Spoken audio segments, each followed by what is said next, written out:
Hello everyone and welcome to the Week 12 edition of Instant Replay, where I give you my take on the most controversial calls of the weekend. I'm Simon Bourne. We start in Toronto, where there was a pretty straightforward penalty called in the 25th minute. Alan Gordon sends an arm right into Nick Hagland's head. Referee Fotis Bazakos has to call it, and it turns out to be the only goal of the game by Jermaine Defoe. Toronto would argue they could have scored a second goal after the break if it weren't for this deliberate 66-minute handball by Clarence Goodson. He got a yellow for it, but I don't think that he stopped an obvious goal-scoring opportunity here. Position on the field matters, and there was still a long way to go for Dominic Oduro with another defender on his heels.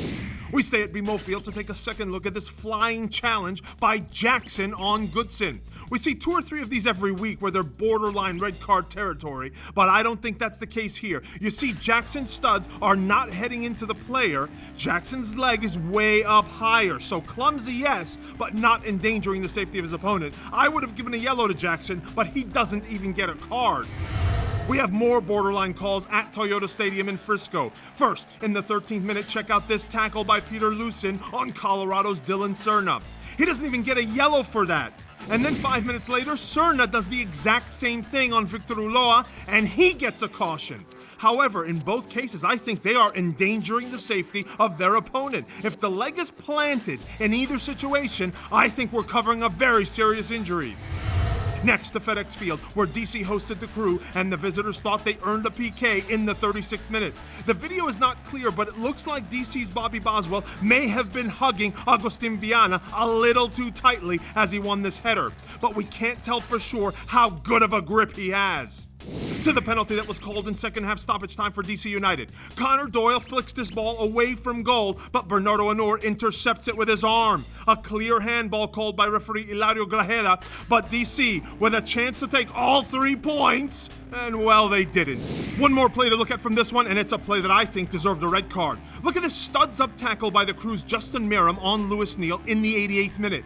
You see on the replay how he gets the right Achilles, and this could have done some serious damage. Endangering the safety equals red card to me. Next, to the StubHub Center for Galaxy versus Chivas, and one incident to look at here. It's the 27th minute, and this Jossie Zardes header is blocked by Donny Toya's arm.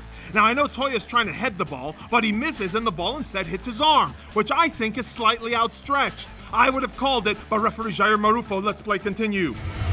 Jumping to BBVA Compass Stadium and the Friday night match between Sporting KC and the Dynamo. 2 big plays to break down here. First, the 19th minute red card to Toni Dovale of Sporting. And it's a great call by the officiating crew. We have this new angle where you can see just how Dovale swipes Giles Barnes with his right elbow. Good call by referee Juan Guzman.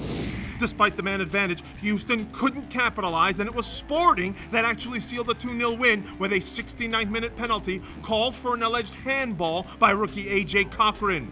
But when we freeze the footage, it looks like the ball hits his shoulder instead. Cochran tries to convince the referee, but it's no matter. Dom Dwyer gets his league-leading 11th of the season. Another penalty to analyze this weekend, the one that led to Vancouver's equalizer in Philly. Union goalkeeper Zach McMath misses the ball and gets Darren Maddox with his hand and legs, allowing Pedro Morales to step up and tie it 3-3.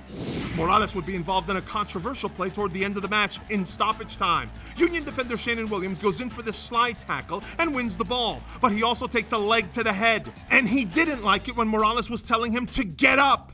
I don't think there was anything deliberate there by Morales, and when you go in like that, you've got to be prepared for the consequences. One tackle I think could have been punished with a red card came in the 14th minute. Connor Casey, who would go on to score 2 goals for the Union in this one, just whacks Gershon Kofi with no chance at the ball. That's violent conduct for me, and Casey doesn't even get a yellow. The big forward stays on the field, and in the 77th minute, he wanted a penalty kick for what he thought was a handball by Caps defender Johnny Leveron. No way that's deliberate, and plus, the arm's also tucked in. Good no call by referee Jose Carlos Rivero.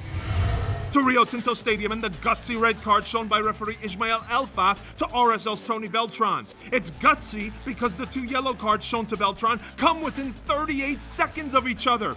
You never see this, but it's the right call. Both of Beltran's fouls on Darlington Nagbe warranted the caution, and 2 yellows make a red. In my opinion, there was another red card-worthy offense in this game, and it came in an off-the-ball incident in the 37th minute. You see here how Timbers defender Norberto Pavarato just blindsides Olmes Garcia and heads him in the side of the head. There's no room for plays like that. We'll see if the disciplinary committee thinks the same way. Now, a few minutes earlier, Pavarato did give us a good laugh. He and Joao Plata go nose to nose, and the Ecuadorian shoves him. But look how long it takes Pavarato to go down. Now, Olmes Garcia was also a little physical in this game. In the 70th minute, he goes in with this flying boot. He beats Will Johnson to the ball, but it's still dangerous play, and it's worthy of a yellow and nothing more. Overall, I thought Elfeth had a solid match, including awarding the penalty kick to Portland in the 72nd minute. RSL defender Chris Schuler goes in for the slide tackle, but he uses his right arm to stop the ball. Whether it was instinctual or not, that's a penalty, and Will Johnson converts. Now, everyone wants to see the play that led to the most discussed red card of the weekend, the Obafemi Martins send-off just before halftime in Chicago. The footage hasn't surfaced yet, but what we do know is the player involved from the Fire, his name is Benji Hoya. You see him on the ground here.